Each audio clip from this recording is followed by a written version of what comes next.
नमस्कार शेतकरी बांधवांनो, मी अक्षय राजपूत. स्वागत आहे तुमचं आपल्या एका नवीन व्हिडिओमध्ये.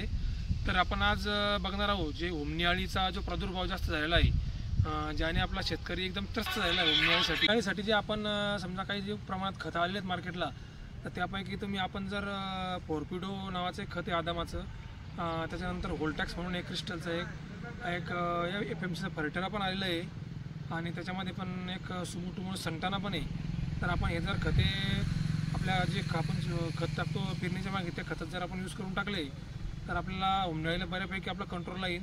आणि हो, खत टाकले जे आपण तुम्हाला मी नावं सांगितलेले आहे, तर याच्यामध्ये असं आहे की तुम्ही सर्व प्रकारचे खतं आहेत आपण जे पेरणीच्या मागे टाकतो त्याच्यामध्ये पण टाकलेच चालते, परत युरियामध्ये पण टाकलेच चालते, किंवा तुम्ही मातीमध्ये मिक्सर करून पण फेकू शकता.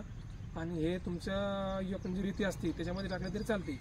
पण याचं एक असं आहे, तुम्हाला आपल्या शेतामध्ये वल आवश्यक आहे. वल जर नसल्यास आपल्या शेतामध्ये समजा काही शेततळे असतात, त्याचा बोर असतो, तर आपल्या शेतामध्ये जर पाण्याची उपलब्ध असून म्हणजे पाण्याची जर सोय असेल तर आपण स्प्रिंकलरद्वारे समजा 1-1.5 तास जर पाणी त्याच्यावर त्या खत फेकल्यानंतर जर टाकलं, तर आपल्या शेतामध्ये समजा काही शेततळे असतात, त्याचा बोर असतो, तर आपल्या शेतामध्ये जर पाण्याची उपलब्ध असून म्हणजे पाण्याची जर सोय असेल तर आपण स्प्रिंकलरद्वारे समजा 1-1.5 तास जर पाणी त्याच्यावर त्या खत फेकल्यानंतर जर टाकलं, तर त्याचा रिझल्ट तुम्हाला एकदम छान येतो. आपल्या शेतामध्ये ओल नसेल तर आपल्याला कोणत्याही प्रकारचा रिझल्ट येणार नाही, आणि जर समजा ओल असली तर आपल्याला चांगल्या प्रकारचा रिझल्ट येईल. तर हे तुम्हाला मी काही नावं सांगितले आहेत, हे तर आपल्या जवळपासच्या कृषी केंद्राला तुम्ही घेऊ शकता. धन्यवाद शेतकरी बांधवांनो. असेच माझे नवीन व्हिडिओ पाहण्यासाठी माझ्या चॅनलला लाईक करा, शेअर करा आणि सबस्क्राईब करा. धन्यवाद.